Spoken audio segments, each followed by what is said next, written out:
You're scrolling through Instagram. Everyone's posting group photos, beach trips with 7 friends, birthday parties with 30 people, and you're sitting there with your phone, realizing your close friends list could fit in a single car. Maybe 2 people you actually text, 3 if you count your mom. And there's this voice. What's wrong with you? Nothing. Absolutely nothing. You just happen to run on a different social operating system than most people, and the world has convinced you that's a bug. Let me explain. Most people's friendships are like a wide net. They cast it out, catch 100 connections, and keep them all sort of swimming around. Surface level, comfortable, easy. Your friendships? They're like deep sea diving. You don't need 100 people. You need 2 people you can talk to at 3 a.m. about why you're scared of becoming your parents. Not better, not worse, just built differently. And here's where it gets interesting. Research shows that introverts and people with high emotional depth literally process social interaction differently in their brains. When you're at a party with 20 people, your brain isn't just enjoying the vibe. It's running facial recognition on everyone, processing micro-expressions, calculating social dynamics, wondering if that laugh was genuine or polite. Your brain is burning more glucose per minute than someone solving a calculus problem.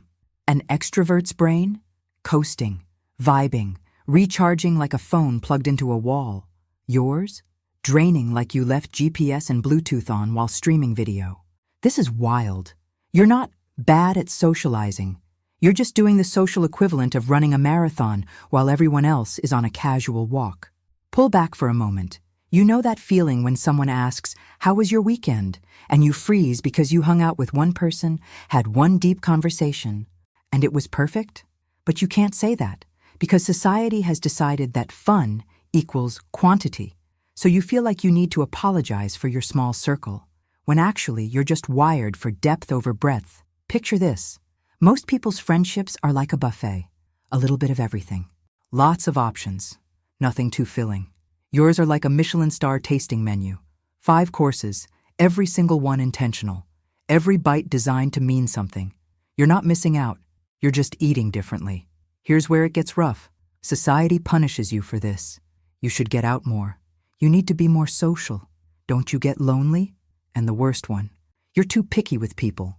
So you start forcing yourself. You say yes to group hangouts that drain you. You show up to events where you spend 2 hours wishing you were home. And you leave thinking, "See, I'm bad at this." When actually, you just went to a metal concert when you prefer jazz. The venue was wrong, not you. The thing about having a small circle, you're not avoiding people.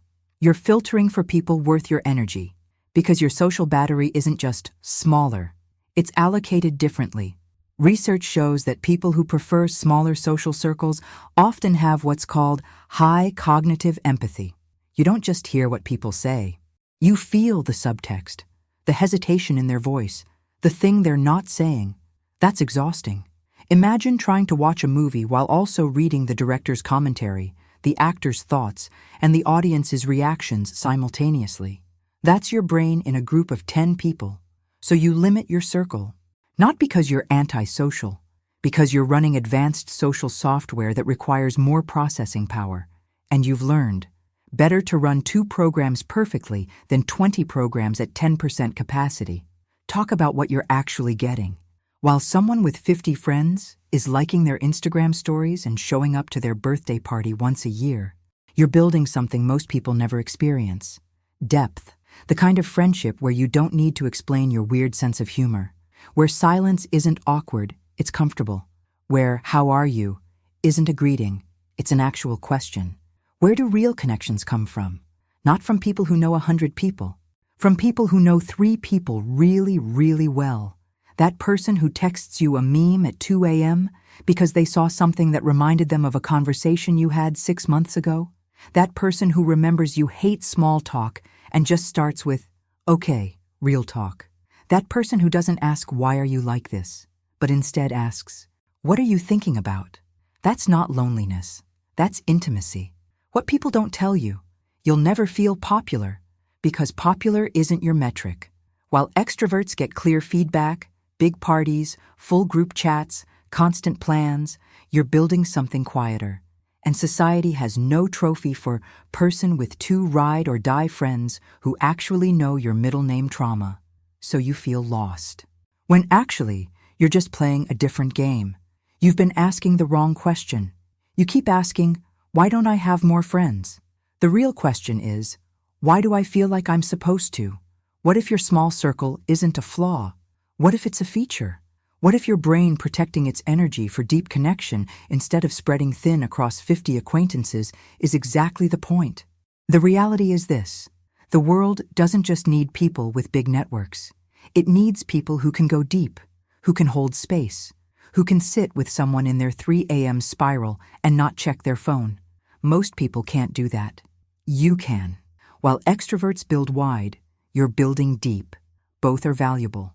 But only one gets celebrated on Instagram, and you've spent your whole life thinking you're doing it wrong, when you're just doing something most people's brains aren't wired to do. Listen to this. You're not avoiding breadth, you're choosing depth. And depth is how you build relationships that actually last. Popularity isn't the only form of connection. Intimacy is a valid life strategy. Having two people who know you isn't shallow. It's how you connect in ways that live in completely different emotional territory. The world tells you to have more friends, to expand your circle, to put yourself out there. But what if you're not meant to be a social butterfly?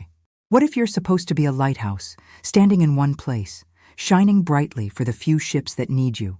What if your refusal to collect friendships like Pokemon cards isn't failure?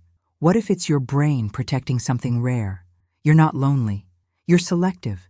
You're just someone who's wired for quality, not quantity, whose best connections happen in small rooms, not crowded parties, whose sense of fulfillment comes from depth, not popularity. And maybe that's not something to fix. Maybe that's something to finally stop apologizing for. Because the world has enough people with 100 surface-level friends. What it desperately needs is more people brave enough to build 2 friendships deep enough to matter.